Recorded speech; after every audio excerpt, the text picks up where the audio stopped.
वहीं दूसरी तरफ सिद्धि हाथों में पूजा की थाल लिए छत पर खड़ी थी। नजरें चांद पर दी। बाकी सब अपना व्रत खोलने में लगे थे। नंदिता ने पूजा की थाल अमर जी को संभालने के लिए दी।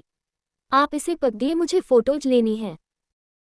पूरा दिन तुमने कुछ नहीं खाया, तुम्हें भूख नहीं लगी, तस्वीरें खींचवानी हैं। 2-4 तस्वीरों की तो बात है। नंदिता की बातों के आगे अमर जी जीत नहीं पाए। इशिता का ये पहला व्रत था। तेजस ने पानी का गिलास उसकी ओर बढ़ाते हुए कहा, चलो अब जल्दी से अपना व्रत तोड़ो। इशिता उसकी बात पर मुस्कुरा दी। ज्योति की नज़र सिद्धि पर गई तो उन्होंने आकाश से पूछा, आप लोग शिव को अपने साथ क्यों नहीं लेकर आए? जरा देखिए सिद्धि को, और कितनी देर इंतजार करना पड़ेगा उसे। उसकी हालत देखकर दिल दुखता है। मैंने कॉल किया था ज्योति, लेकिन उसने फ़ोन नहीं उठाया। हो सकता है रास्ते में हो, और हम कर भी क्या सकते हैं, आकाश ने कहा। नंदिता सिद्धि के पास चली आई। लगता है शिव रास्ते में है, आने में वक्त लगेगा। तुम भी नीचे चलो हमारे साथ। नहीं माँ, आप लोग जाए, मैं यही इंतजार करूंगी। मैं बिल्कुल ठीक हूँ, आप लोगों को परेशान होने की जरूरत नहीं है। सिद्धि ने होठों पर मुस्कुराहट बिखेरी। अपनी तकलीफ को छिपाने का इससे अच्छा इलाज और क्या हो सकता है। नंदिता और बाकी सब वहां से चले गए। सिद्धि ने थाल को टेबल पर रख दिया और मायूस होकर वही चेयर पर बैठ गई। जानती हूँ इंतजार करना बहुत मुश्किल होता है, लेकिन मेरी किस्मत मुझे अक्सर इंतजार की राह में छोड़ देती है। सिद्धि ने अपना सिर टेबल पर रखकर आंखें बंद कर ली। बीते कुछ ऐसे लम्हे भी थे जो मुस्कुराने की वजह देते थे। सब कुछ तो ठीक था, जैसा वो चाहती थी बिल्कुल वैसा ही था। तूफान बिन बताए ही जिंदगी में आता है। उसके साथ भी कुछ ऐसा ही हुआ। शिव का उसकी जिंदगी में आना किसी तूफान से कम नहीं था। सिद्धि को किसी के कदमों की आहट सुनाई दी तो उसने आंखें खोल ली। ये सब बेवजह नहीं था, शिव उसकी तरफ ही बढ़ रहा था। सिद्धि उठ खड़ी हुई। कहीं सचमुच फिर से वो कोई ख्वाब तो नहीं देख रही थी। शिव अपना कोट अपने कंधे पर टांगकर उसकी ओर बढ़ रहा था। उसने शर्ट की बाजुएं फोल्ड कर रखी थी। वो जब सिद्धि केवल सामने आकर खड़ा हुआ तब कहीं जाकर सिद्धि को उसके होने का एहसास हुआ। शिव ने अपना कोट उतारकर चेयर पर रख दिया और हाथ बांधकर सिद्धि के सामने खड़ा हो गया। सिद्धि चुपचाप उसके सामने खड़ी थी। शिव ने कहा, मुझे ऐसे तमाशे बिल्कुल पसंद नहीं। आज कर लिया है, आगे से मेरे लिए ये व्रत वगैरह मत करना। जो करना है जल्दी करो। सिद्धि को आदत थी उसके मुंह से ऐसी बड़ी ही बातें सुनने की, इसलिए उसने ज्यादा ध्यान नहीं दिया। सिद्धि ने दिया जलाया, पहले चांद को और फिर उसने शिव को देखा। सिद्धि के लिए ये सब काम बहुत मुश्किल था। ऐसा लग रहा था जैसे वो ये सब जबरदस्ती कर रही हो। शिव ने पानी का गिलास उठाया, सिद्धि की ओर बढ़ाया। इस बात से शिव भी इनकार नहीं कर सकता था, वो आज बेहद खूबसूरत लग रही थी।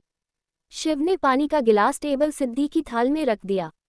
सिद्धि जाने लगी तो शिव ने कहा, यही रुक जाओ, मैंने खाना ऊपर ही मंगवा लिया है। शिव चेयर पर जाकर बैठ गई। गीता उन दोनों के लिए ट्रे में खाना ले आई। उसने सिद्धि को देखते हुए कहा, भाभी आज आप सचमुच बहुत खूबसूरत लग रही हैं। वैसे आपको तोहफे में क्या मिला? गीता ने जब तोहफे का नाम लिया तो सिद्धि शिव की ओर देखने लगी। शिव भी 1 मिनट के लिए सोच में पड़ गया। वो तो सिद्धि के लिए कुछ भी नहीं लेकर आया। सिद्धि ने गीता से कहा, तुम ये पूजा की थाल नीचे रख देना। रात बहुत हो गई है, तुम जाकर सो जाओ। किसी भी चीज की जरूरत होगी तो मैं देख लूंगी। गीता वहां चली गई। सिद्धि ने शिव के आगे खाने की प्लेट रखी। दोनों ने साथ में डिनर किया। हमेशा की तरह दोनों के बीच शांति थी। यूं समझिए कि शब्दों से हमेशा बचने का प्रयास करते। सिद्धि ने खाली प्लेट्स को वापस से ट्रे पर रखा। शिव ने अपना वॉलेट निकाला और उसकी ओर अपना कार्ड बढ़ाते हुए कहा, मुझे नहीं मालूम था कोई गिफ्ट भी लाना है। जो चाहिए हो ले लेना, मुझे जरूरत नहीं है। सिद्धि ने इनकार किया। ड्रामे मत करो। बेवजह घर में दादी या चाची ने पूछा तो तुम यही कहोगी मुझे कुछ नहीं मिला। पकड़ो इसे, मैं हिसाब नहीं मांगूंगा। शिव ने फिर एक बार कहा। मैंने कहा न, मुझे इसकी जरूरत नहीं है। मैं किसी से कुछ नहीं कहूंगी। इतना कहकर सिद्धि ने ट्रे उठाया और वहां से जाने लगी। शिव आश्चर्य से उसे जाते देख रहा था। फुल ऑफ एटीट्यूड, खुद को समझती क्या है। सिद्धि किचन में चली आई। उसने ट्रे वॉश बेसिन के पास रखा और गहरी गहरी सांसें लेने लगी। सब मेरा ही कसूर है। मैं ही इस रिश्ते को निभा रही हूँ। मुझे कोई उम्मीद नहीं होती उनसे, फिर मैं क्यों इस रिश्ते को इतनी ईमानदारी से निभा रही हूँ। सुबह का वक्त राव विला। नर्मदा जी किचन में पहुंची तो कविता ने पूछा, मैडम आपको कुछ चाहिए था? जरा जल्दी से चाय बना दो, सर को निकलना भी है। नाश्ता तो अभी तैयार नहीं हुआ, उसमें तो टाइम लगेगा। सीता के ये कहते ही कविता बोली, कोई नहीं, हम जल्दी से कुछ बना देते हैं। नहीं, उन सब की कोई जरूरत नहीं है, वो बाहर नाश्ता करेंगे, तुम बस चाय बना दो। ये बोल नर्मदा किचन से बाहर निकल गई। आनंद को नीचे आते देख नर्मदा ने टोका, आनंद जरा रुको, मुझे तुमसे कुछ बात करनी है। कहिए न बड़ी माँ, तुम्हारी माँ शिकायत कर रही थी, आजकल तुम कहाँ बिजी हो, घर में ठहरते ही नहीं। तुम्हें देखने लग के बोले आए थे, तुमने ठीक से बात भी नहीं की। बेटा ये तो बदतमीजी हुई।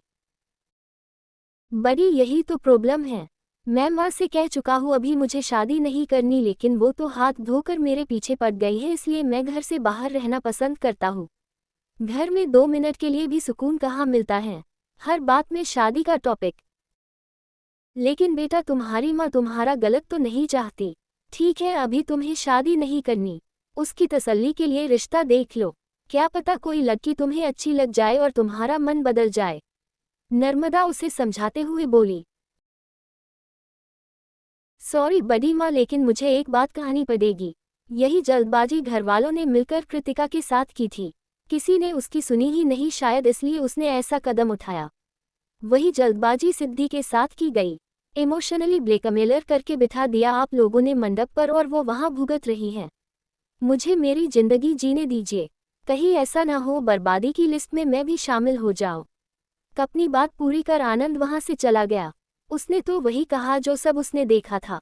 इन सब बातों से नर्मदा जी का दिल जरूर दुखा। क्या सारी गलती कृतिका की थी, उन लोगों का कोई कसूर नहीं था। सुबह का वक्त मल्होत्रा विला। आज तो सुबह ही सुबह शिव की क्लास लग गई थी। नीचे पूरा परिवार मौजूद था और उन सब के बीच शिव एक कल्प्रिट की तरह खड़ा था। मंदाकिनी जी बोली, ऐसे शांत मत खड़े रहो शिव, कल जो कुछ हुआ वो गलत था। दादी मैंने गलत क्या किया है, मुझे काम था इसलिए मैं बिजी था। वैसे भी आप लोग जानते हैं मुझे ये व्रत वगैरह में कोई दिलचस्पी नहीं है, जिसे रखना है रखे, लेकिन मुझे इन सब से दूर रखा जाए। शिव बेटा ऐसा थोड़ी न होता है, करवा चौथ का व्रत तो हर सुहागिन अपने पति के लिए करती है। सिद्धि तुम्हारे लिए दिन भर भूखी प्यासी रही, तुम कल के लिए काम छोड़ सकते थे। ज्योति ने कहा। इससे पहले शिव कुछ कहता नंदिता बोली, अच्छा अब इस बात को यही खत्म करते हैं, बात को बढ़ाने का क्या फायदा। शिव तुम सिद्धि को सॉरी बोल दो, आगे इस टॉपिक पर कोई बात नहीं करेगा।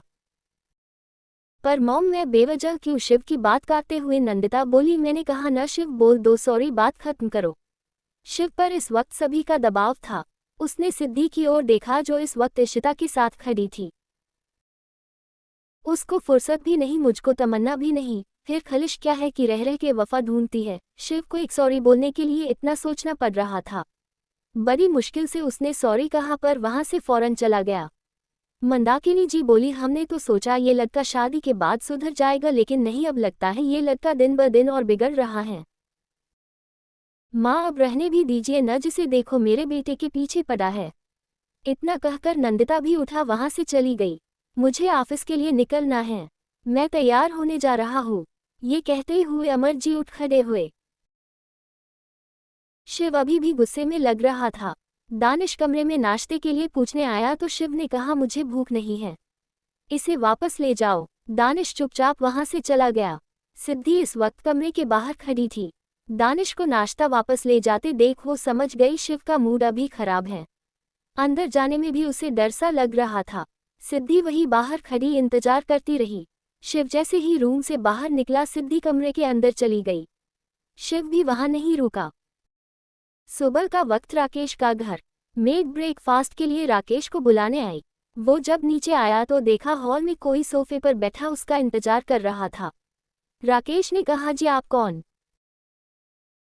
वो महिला उठ खड़ी हुई। उन्होंने जब राकेश की ओर देखा तब कहीं जाकर राकेश ने उन्हें पहचाना। वो इशिता की सटीक मॉम नीता थी। ओह तो आ गई तुम, मैं तो बहुत पहले ही आ गई थी राकेश, लेकिन शायद तुम्हें मिलने को फुर्सत नहीं थी। घर से गायब, ऑफिस से गायब रहते कहाँ थे तुम? नीता कह ही रही थी तभी राकेश बोला, मैं कहीं भी रहूं उससे तुम्हें क्या मतलब, तुम्हारी बेटी ने जो मुझे बर्बाद किया है उसी से बाहर निकलने की कोशिश कर रहा हूँ। बर्बाद तो तुमने कर दिया। इकलौता सहारा थी मेरे पास वो, तुमने उसे भी दूर कर दिया।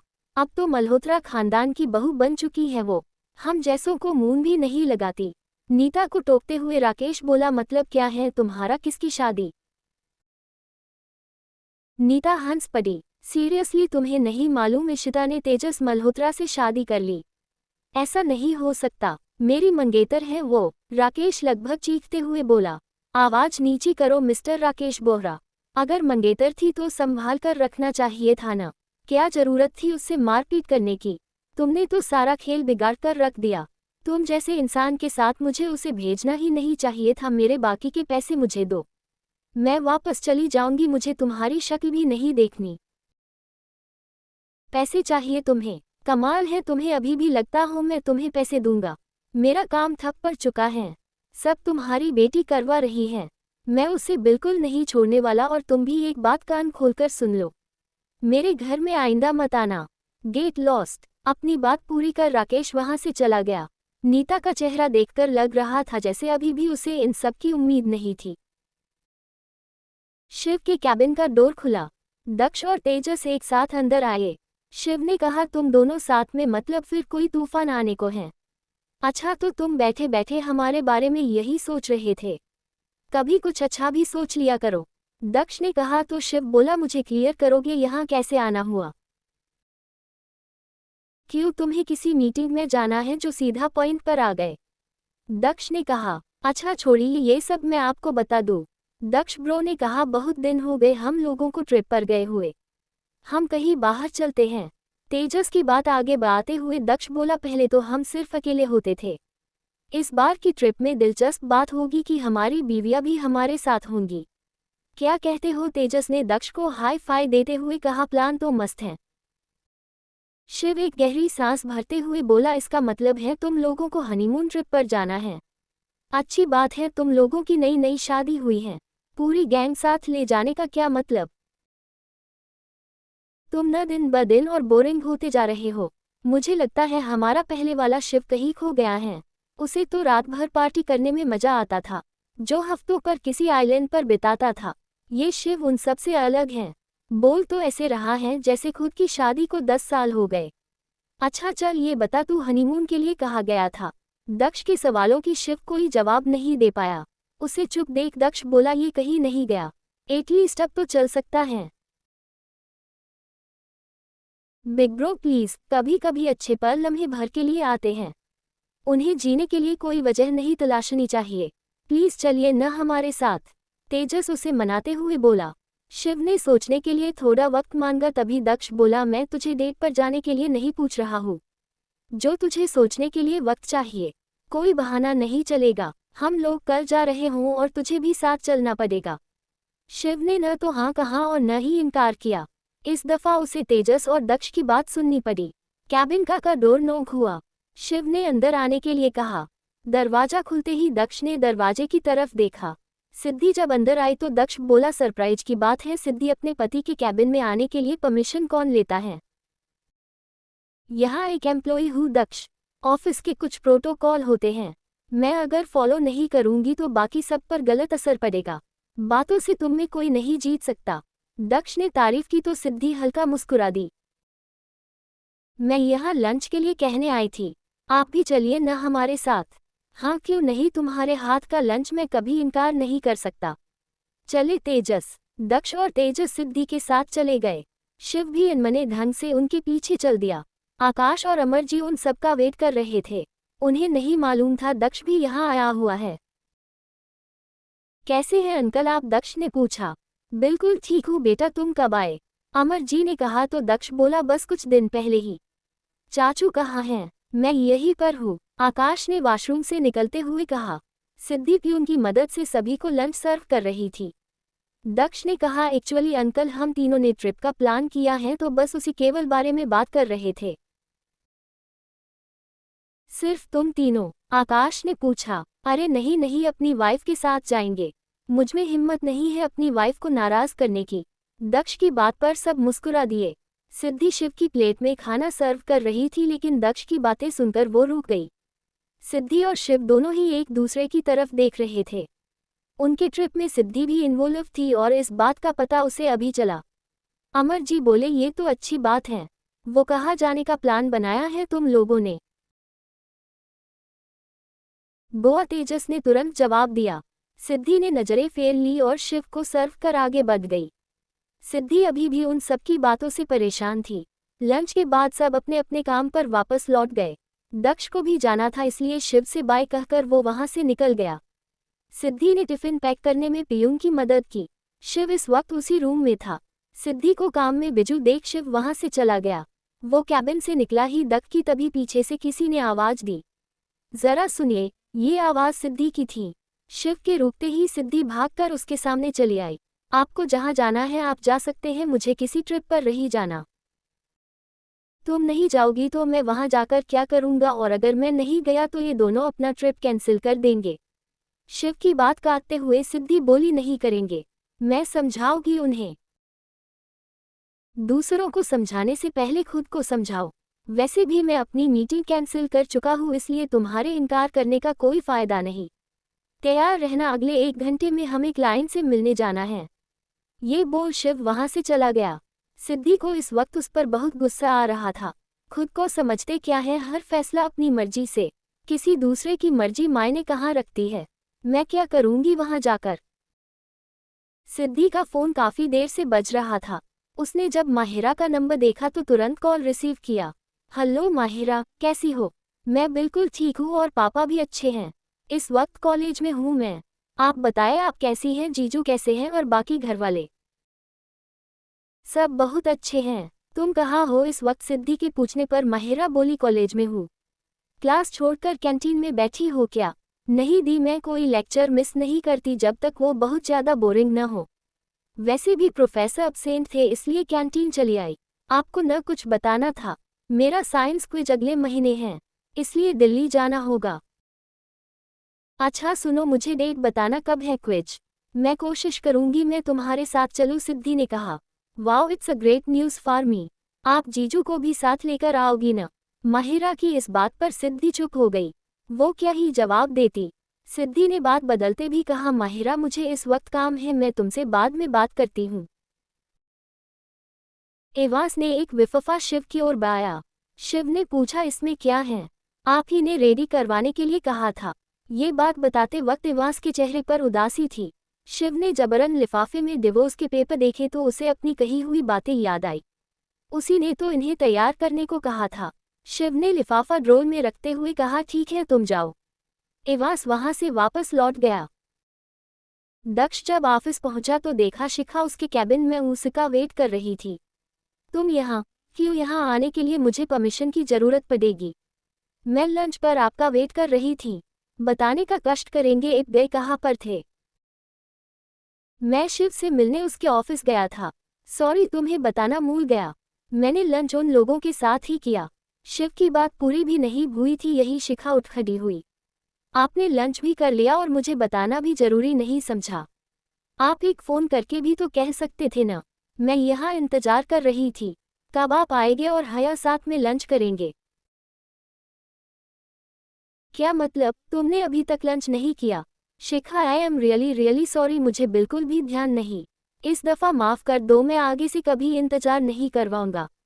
दक्ष के मनाने पर भी शिखा नहीं मानी। लो तो गुस्से से उसके केबिन से बाहर निकल गई। शिखा मेरी साथ सुनो। देखो मैं सॉरी बोल रहा हूँ। तुम कहती हो तो मैं कान भी पकड़ लेता है। पक्का प्रॉमिस, आइंदा से कभी इंतजार नहीं करवाऊंगा। शिखा अपने कैबिन में चली आई। दक्ष भी उसके पीछे पीछे उसके कैबिन तक पहुंचा। आसपास से गुजर रहे लोग उन्हें देखकर हैरान हुआ। पहली दफा दक्ष को इस तरह से किसी के पीछे चलते हुए देख रहे थे। दक्ष ने शिखा की बांह पकड़ी और उसे अपनी ओर घुमाया। मैं एक्सेप्ट करता हूँ अपनी गलती। क्या तुम मुझे अभी भी माफ नहीं करोगी? मैं पक्का प्रॉमिस करता हूँ आगे से ऐसी कभी नहीं होगा। प्लीज माफ कर दो ना। दक्ष, मैंने माफ कर दिया। ओवर ये क्या आप कर रहे हैं? दक्ष गौर से उसके चेहरे को देखा। तुमने सचमुच माफ कर दिया, लेकिन तुम्हारे चेहरे से नहीं लग रहा। रियली आपने चेहरा पढ़ना कब से सीख लिया? अब ये बच्चों वाली हरकतें बंद कीजिए। सब बातें बना रहे होंगे अब। दक्ष मुस्कुरा दिया। उसने अपने दोनों हाथ शिखा के कमर पर रखा और उसे अपने करीब ले आया। तुम न गुस्सा करते हुए बड़ी प्यारी लगती हो। एक इम्पोर्टेंट बात बतानी थी। मैं ट्रिप प्लान की है, शिव, तेजस और मैं। शिखा ने नासमझी से पूछा, सिर्फ आप तीनों ट्रिप पर जा रहे हैं? कोई बिजनेस ट्रिप है क्या? जी नहीं, हम तीनों अपनी बीवियों के साथ जा रहे हैं, वो भी गोवा। तुम्हें चलकर पैकिंग नहीं करनी? अच्छा, अब समझ आया, तभी मैं कहूँ पिछले 2 दिनों से आप कौन से काम में बिजी हैं? ये प्लानिंग की जा रही थी। शिखा मन ही मन सोचने लगी। दक्ष ने जैसे ही उसके गालों पर किस किया, शिखा उससे दूर हो गई। हम ऑफिस में हैं, बेडरूम में नहीं। अपने कैबिन में जाए अभी, और इसी वक्त, नहीं तो मुझे डैड से कंप्लेंट करनी पड़ेगी। तुम्हें नहीं लगता शादी के बाद तुम बहुत ज्यादा डेयरिंग हो गई हो? क्यों, आपको कोई प्रॉब्लम है? आप जल्दी से जाए वरना। अच्छा, बस जा रहा हूँ। अपनी धमकियां अपने पास रखा करो। दक्ष उसके कैबिन से बाहर निकल गया। रात का वक्त मल्होत्रा विला। सिद्धि को घर में कदम रखते कितना ही वक्त हुआ था। इशिता उसे अपने साथ ले गई। सिद्धि, आपने मुझे पहले क्यों नहीं बताया? सबने मिलकर ट्रिप प्लान किया है। मुझे तो ऐसे अचानक पता चला, कल सुबह ही निकलना है। मुझे भी इस बारे में कुछ भी पता नहीं था, वो तो लंच के समय पता चला। सिद्धि ने कहा, चलिए कोई नहीं, मैं चलती हूँ। मैंने सारा सामान बिखेर कर रखा है, कुछ भी पैकिंग नहीं की। इशिता ये बोल अपने कमरे की तरफ बढ़ गई। सिद्धि अपने रूम में चली आई। शिव अभी अभी कपड़े चेंज कर चेंजिंग रूम से बाहर निकला था। सिद्धि के अंदर आते ही शिव उसके पास चला आया। मैंने कुछ कपड़े निकाले हैं, मेरा लगेज पैक कर देना। सिद्धि अभी अभी थकी हुई आई थी और आते हुए शिव ने उसे काम बता दिया। शिव जैसे ही जाने के लिए मुड़ा, सिद्धि बोली, मैं ही क्यों, घर में और भी बहुत से सर्वेंट्स हैं, आप उनसे क्यों नहीं कहते? अपना काम खैर छोड़िए, मैं ही दानिश से कहती हुई, वो आपका लगेज बांध देगा। मैंने तुमसे कहा है, इसका मतलब है ये काम तुम्हें करना है। यू नो वॉट, आजकल तुम मुझसे बहुत ज़्यादा सवाल जवाब करने लगी हो। पूछ सकता हूँ क्यों, आखिर किस राइट से? मैं थोड़ा सा फ्रेंड क्या हो गया? थोड़ा बहुत प्यार से बात क्या कर ली? तुम तो समझ बैठी मैं तुम्हारे झांसे में आ गया। Look at your self, sir से लेकर पांव तक कुछ भी खास नहीं है तुम में। शिव की बातें सुनकर सिद्धि की मुंह खुला का खुला रह गया। आखिर वो कहना क्या चाहता था? सिद्धि से भी चुप नहीं रहा गया। आपसे किसने कहा मुझसे प्यार से बात कीजिए? सच पूछूं तो आपको गलतफहमी है। प्यार से बात करना तो दूर की बात, आप तमीज से बात करना सीख जाएंगे न तो सब पर एहसान होगा। मैंने कभी नहीं कहा मुझसे कोई खास बात है। मैं बहुत ही आम सी लड़की हूँ, मुझे आपकी बराबरी करने का कोई शौक नहीं। आप पैसे और रुतबे में मुझसे बहुत बड़े हो सकते हैं, ज़मीर आपका बहुत छोटा है। मेरे चेहरे से आपको इतनी ही दिक्कत है तो देखा मत कीजिए मुझे।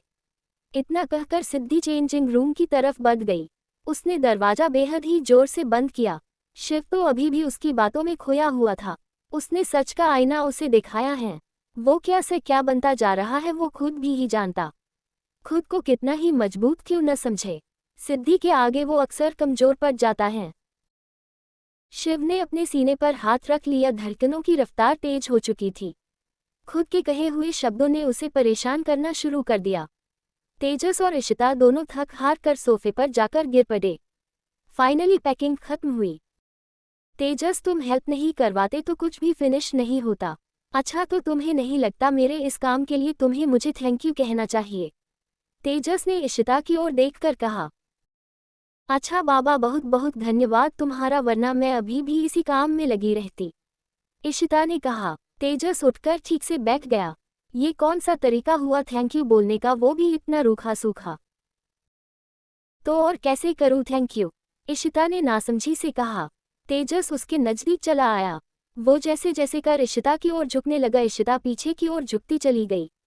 तेजस, आर यू ऑल राइट? तेजस एक फासले पर आकर रुक गया। तुम इतनी नासमझ हो नहीं जितना बनने की कोशिश करती हो, इशिता ने मुस्कुराकर कहा। हाँ, मैं नासमझ नहीं हूँ, लेकिन तुम्हें भी बहुत अच्छे से समझती हूँ। स्टे अवे, मुझे मॉम के पास जाना है। इशिता ने तेजस को खुद से अलग किया और जाने लगी। इसी बीच तेजस ने उसकी कलाई पकड़ उसे अपनी करीब खींच लिया। इशिता उसके बेहद नजदीक पहुंच गई। अगर मैं जाने की इजाजत न दूं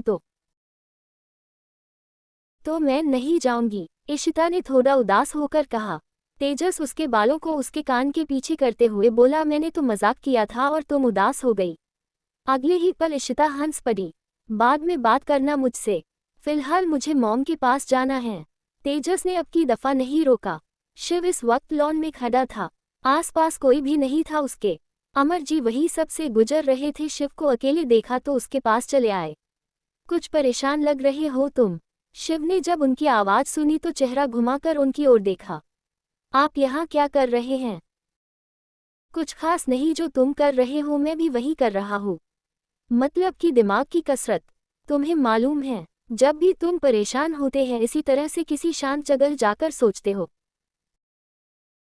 हाँ, क्योंकि मुझे लगता है इस तरह से मैं अच्छे से समझ पाऊँ कहाँ गलत हूँ कहाँ सही।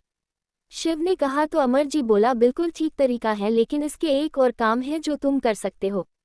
किसी और से अपनी बातें शेयर करते। वो सकता है कुछ बातों में तुम ईमानदारी न दिखाओ या खुद की गलतियों को एक्सेप्ट न करो, लेकिन सामने वाला शख्स तुम्हारी गलतियां बताने में हिचकिचाएगा नहीं। शिव फीका मुस्कुराया। डैड, आपकी बातें हमेशा की तरह बहुत गहरी हैं तो अक्सर मेरे सिर के ऊपर से जाती हैं। बेटा, मेरी बातें तुम्हारे सिर के ऊपर से इसलिए जाती हैं क्योंकि तुम समझने की कोशिश नहीं करते। अगर तुम समझने की कोशिश करोगे तो कुछ भी सिर के ऊपर से नहीं जाएगा, अमर जी ने कहा। कुछ पल के लिए दोनों के बीच शांति छा गई। क्यों न साथ में ड्रिंक हो जाए? अमर जी के ये कहते ही शिव बोला, आपको याद है लास्ट टाइम आपने मेरे साथ ड्रिंक कब किया था? हाँ, जब सिंगापुर में तुमने अपना ब्रांच ओपन किया था। तुम्हारे करियर के पीक पॉइंट की शुरुआत वहीं से तो हुई थी। आर यू श्योर सचमुच आप मेरे साथ ड्रिंक करेंगे और दादी से क्या कहेंगे? शिव के इस सवाल पर अमर जी बोले, कोई नहीं माँ से इस बार तुम्हारे लिए डांट खा लूंगा। शिव ने अपना वक्त अपने डैड को दिया। आज काफी दिनों बाद ड्रिंक के लिए दोनों साथ बैठे थे। मुझे लगता है तुम्हारी ड्रिंक की कैपेसिटी बढ़ गई है। डैड आपसे तो बेटर ही हैं। शिव के इस जवाब से अमर जी ने उसे घूर कर देखा। रियली बेटा, जब मैं अपनी यंग एज में था न, उस वक्त अगर तुम कंपटीशन करते तो पक्का हारते। शिव खाली गिलास में ड्रिंक उड़ेलते हुए कहा, ऐसी क्या वजह है डैड, आपका और मॉम का रिश्ता इतना स्ट्रोंग है? बेटा, सबकी लाइफ में इसका जवाब अलग हो सकता, लेकिन अब बात कॉमन मिलेगी और वो है प्यार। प्यार हर रिश्ते को मजबूत करता है। हमारे बीच एक और खास वजह है और वो हो तुम। शिव ने गिलास होंठों से लगाया ही था कि तभी अमर जी की बातें सुनकर रुक गया। मैं कुछ समझा नहीं डैड। ये तुम हो हमारे साथ रहने की सबसे बड़ी वजह। जानते, बच्चों के आने के बाद पति पत्नी का प्यार बन जाता है, लेकिन इसका मतलब ये नहीं प्यार बंटने से रिश्ता कमजोर होता है, बल्कि रिश्ता और भी ज्यादा मजबूत हो जाता है। अभी तुम्हें मेरी बातें समझ नहीं आएगी। एक वक्त में जब तुम बाप बनोगे तब तुम्हें खुद इस बात का एहसास होगा। शिव उनकी बातों को सोचने लगा। कहने को ज्यादा कुछ नहीं था उसके पास। अगला दिन सुबह का वक्त। सिद्धि अभी अभी शावर लेकर वॉशरूम से बाहर निकली थी। शिव अभी भी नींद में था। दरवाजा नॉक होने की आवाज सुनाई पड़ी तो सिद्धि ने जाकर दरवाजा खोला। नंदिता को देख सिद्धि दरवाजे से साइड हट गई। माँ, आप अंदर आइए। नंदिता अंदर चली गई। अरे, ये तो अभी भी सो रहा है। जगाया नहीं तुमने इसे? वो अपने आप जाग जाते हैं, मुझे जरूरत नहीं पति। ये इतनी देर तक सो रहा है, मतलब इसने जरूर रात में ड्रिंक की होगी, तुम इसे मना किया करो। नंदिता की बात सुन सिद्धि बोली, मुझे नहीं लगता मेरे मना करने पर वो रुकने वाले हैं। आप ही कुछ कह सकती है। मैं तो कह कह के थक गई। अच्छा छोड़ो ये सब, ये लिस्ट है जो मैंने बनाई है। तुम लोग जब शॉपिंग करने जाओ तो मेरे लिए लेती आना। नंदिता ने सिद्धि को एक लिस्ट थमाई। सिद्धि ने हाँ में सिर हिला दिया। नंदिता वहां से चली गई। शिव कब का जाग गया था, बस आलस में लेटा था। उसने मन में कहा, जरूर मॉम की परफ्यूम और ब्यूटी प्रोडक्ट्स होंगे। सिद्धि अपने आप में ही सोचते हुए पीछे की ओर पलटी, लेकिन तभी शिव से टकरा गई। अब उसे क्या पता था वो भूत बनकर उसके पीछे खड़ा है। शिव नारायण ने इस दफा उसे गिरने नहीं दिया। सिद्धि भी एक पल के लिए घबरा गई थी। शिव उसे सीधा खड़ा करते हुए बोला, तुम्हारा प्लान क्या है? ट्रिप को कैंसिल करना? तुम्हारे हाथ पांव टूट जाएंगे न, तब भी तुम्हें लेकर जाऊंगा। ये बोल वो कमरे से बाहर चला गया। कुछ ही देर बाद इशिता और तेजस दोनों रेडी होकर नीचे पहुंचे। ड्राइवर उन सभी का सामान गाड़ी में रख रहा था। कृष ने पीछे से आकर तेजस की कमर पर पिंच किया। आउच, ये क्या हद है कृष? आपकी पनिशमेंट है। मेरे बिना ही आपने ट्रिप प्लान कर ली। बहुत नाराज हूं मैं आप सबसे। अब तुम क्या करोगे वहां जाकर? सब अपनी वाइफ के साथ जा रहे हैं, तुम साथ किसे लेकर जाओगे? नंदिता ने उसे चिढ़ाते हुए पूछा तो कृष ने गुस्से से मुंह फुला लिया और दादी के भागकर चला आया। दादी, मुझे शादी करनी है अभी और इसी वक्त। अभी? इतनी जल्दी शादी कहाँ से करवाईं? तुम्हारे दोनों भाइयों की शादी हो जाए इसके लिए मुझे कितने सारे पापड़ बेलने पड़े हैं। अब तुम्हारे लिए इतनी जल्दी लड़की कहाँ से ढूंढ कर लाओ? शिव सीढ़ियों से उतरते हुए उन सभी की बातें सुन रहा था। उसने कृष से कहा, हे चैम्प, नेक्स्ट टाइम हम कोई ट्रिप प्लान करेंगे जहाँ सिर्फ हम दोनों जाएंगे। I promise. आप झूठ बोल रहे हैं। रहने दीजिए, मुझे बहलाने की कोशिश मत कीजिए, कृष ने बड़े ही उदास मन से कहा। इशिता कृष के पास चली आई। ठीक, अगर तुम चाहते हो तो मैं रुक जाती हूँ। अरे नहीं नहीं, मैं तो बस यूं ही मजाक कर रहा था। आप लोग कोई प्लान कैंसिल नहीं करेंगे? कृष ने चेहरे पर स्माइल बिखेरी। सिद्धि भी नीचे चली आई। वो मंदाकिनी जी के पास पहुंची। तुम सब अच्छे से वक्त बिताना, हम सब इंतजार करेंगे। आप सबका हो गया हो तो चले, हमें निकलना भी है, तेजस ने उन दोनों को चलने के लिए कहा। सिद्धि दरवाजे के पास पहुंची ही थी कि तभी उसका दुपट्टा दरवाजे में अटक गया। वो पीछे मुड़ा तो देखा शिव उसका दुपट्टा निकाल रहा था। पल भर के लिए दोनों ने एक दूसरे की ओर देखा। इशिता के बुलाने पर सिद्धि ने शिव से नजरें हटाए और बाहर चली गई। वो चारों एयरपोर्ट के लिए निकल गए। शिव और शिखा यहाँ बहुत पहले ही पहुंच चुके थे। दक्ष बार बार अपनी घड़ी में वक्त देख रहा था। शिखा ने उसके कंधे पर हाथ रखकर पूछा, आप इतना परेशान क्यों हो रहे हैं? इससे अच्छा होगा कि आप उन्हें कॉल कर ले। मैंने मैसेज किया था, तेजस्वी ने लिखा, वो लोग रास्ते में हैं। सच कहूँ तो हम दोनों वक्त से पहले आ गए। आपने मुझे सुबह जल्दी जगा दिया, शिखा ने शिकायती लहजे में कहा। अच्छा जी, मैंने तुम्हें जल्दी जगाया? तुम्ही ने तो मुझे रात में कहा था मुझे सुबह जल्दी जगा देना। मैंने तो बस यही किया। अब मुझसे ये मत कहना जल्दी जागने के लिए तुमने अलार्म लगाया था। शिखा चुप हो गई क्योंकि ये बात बिल्कुल सच थी। उसने सुबह जागने के लिए अलार्म भी लगाया लेकिन उसके बावजूद भी वो नहीं जगी। अगर दक्ष उसे नहीं जगाता तब वो पक्का देर तक सोती रहती। शिखा को शांत देख दक्ष उसके पास चला आया। क्या हुआ, अब चुप क्यों हो गई तुम? पर शिखा बोली, नो डाउट कल से इनकी एक्साइटमेंट देख रही हूँ। शिखा ने सिद्धि को बेहद शांत देखा तो उसके पास चली आई। सिद्धि, आ ठीक वो ना? हाँ मैं ठीक हूँ, मुझे क्या होगा? पता नहीं क्यों ऐसा लग रहा है जैसे आप उदास हैं। शिखा ने शिव को देखा और फिर सिद्धि के कान में धीरे से बोली, आप दोनों का झगड़ा हुआ है क्या?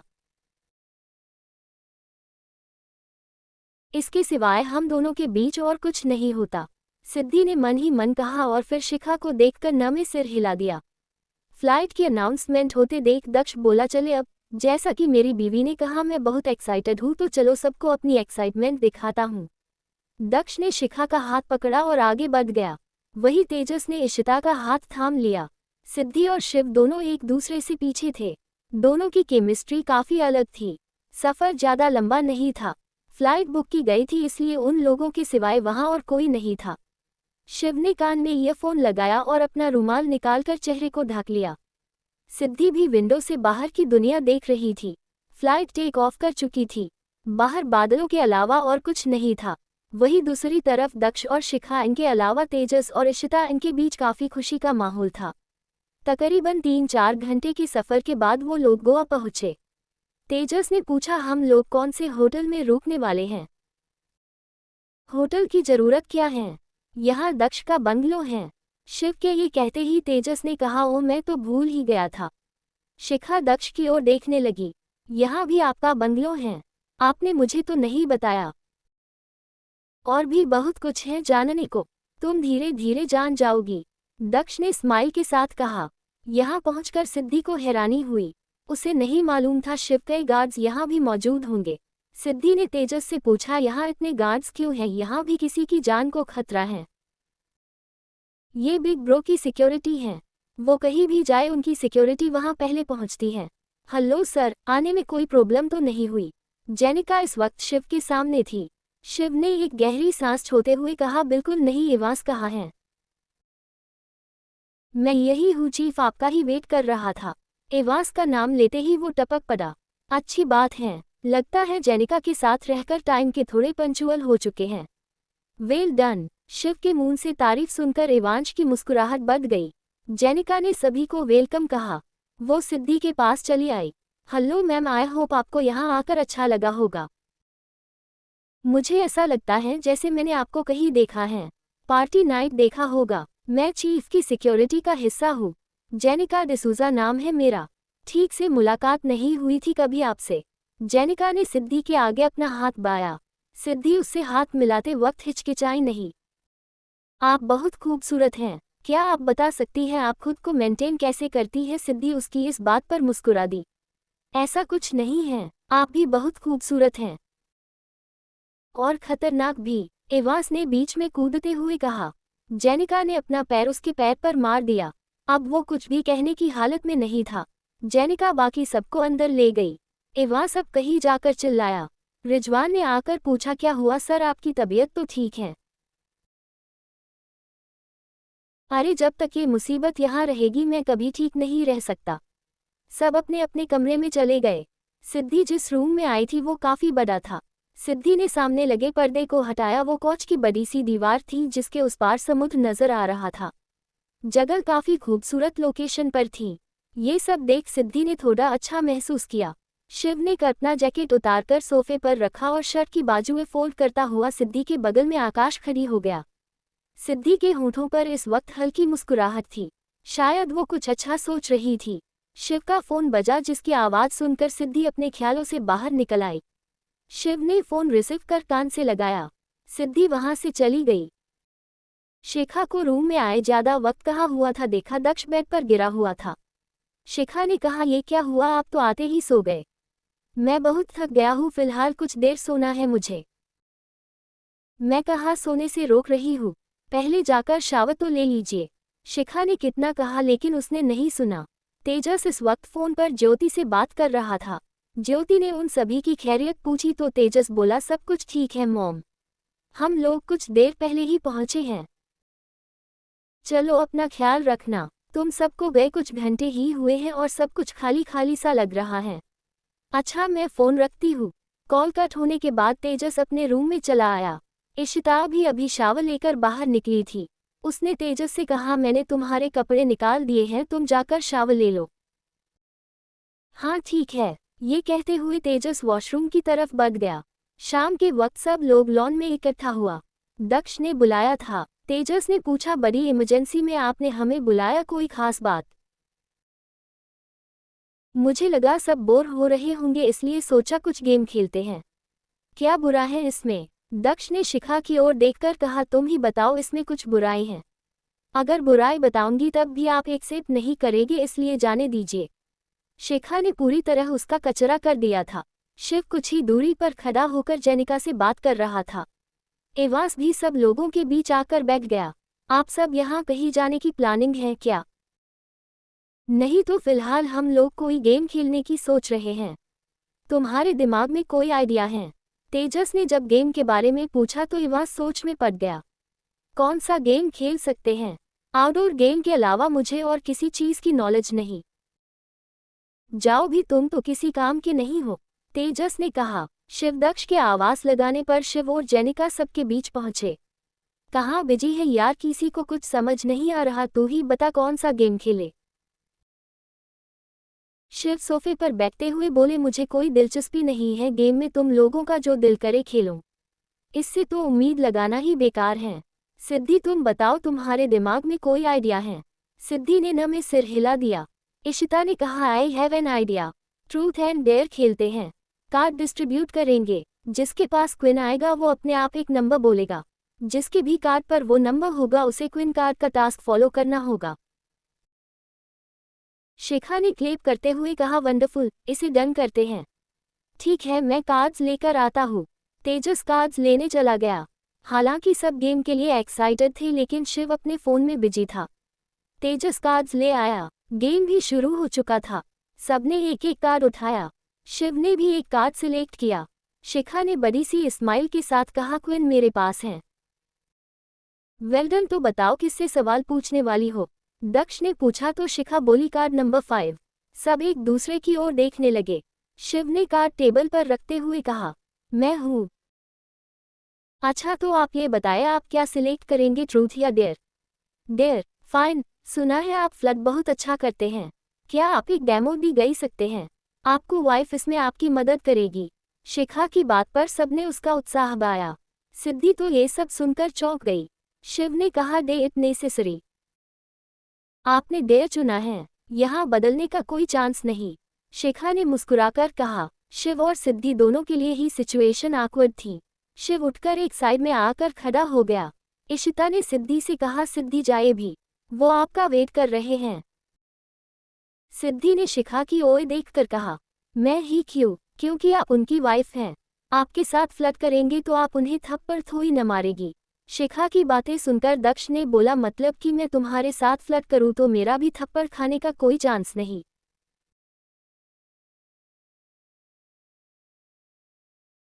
आपका तो 100% चांस है। दक्ष चुप हो गया। सिद्धि शिव के सामने आकर खड़ी हो गई। शिव ने एक गहरी सांस ली और सिद्धि की ओर अपना हाथ बढ़ाया। सिद्धि शिव को देखने की बजाय बाकी सबको देख रही थी। सिद्धि ने शिव का हाथ नहीं थामा तो शिव उसके नजदीक चला आया। लगता है नाराज हैं। सिद्धि ने हैरानी से उसकी ओर चेहरा घुमाया। शिव के होठों पर इस वक्त मुस्कुराहट थी। उसने सिद्धि का हाथ पकड़कर अपने सीने पर रखा। सिद्धि ने हटाना चाहा तो शिव ने मजबूती से उसका हाथ पकड़ लिया। कोई आवारा नहीं हूं, न ही कोई दिलफेक आशिक, और उतना बुरा भी नहीं हूं जितना तुम मुझे समझती हैं।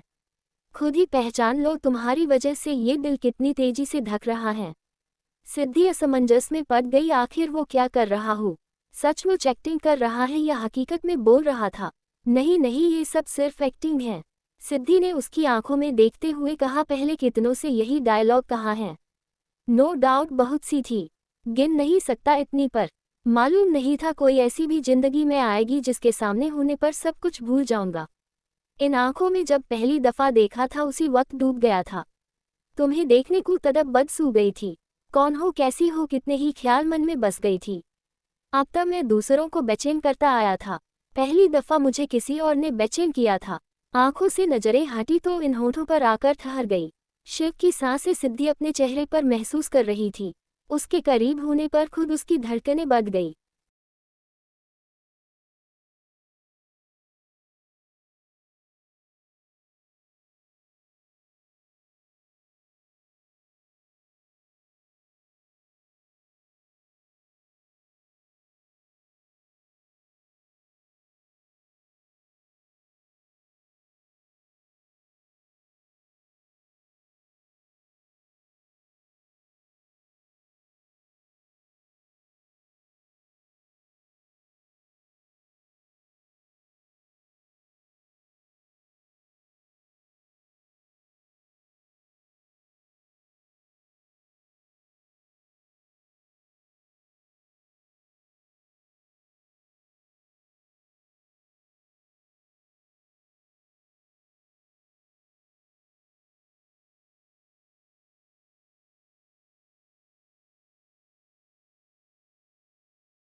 शिखा दक्ष की ओर झुककर बोली, सचमुच आपके दोस्त फ्लर्ट कर रहे हैं?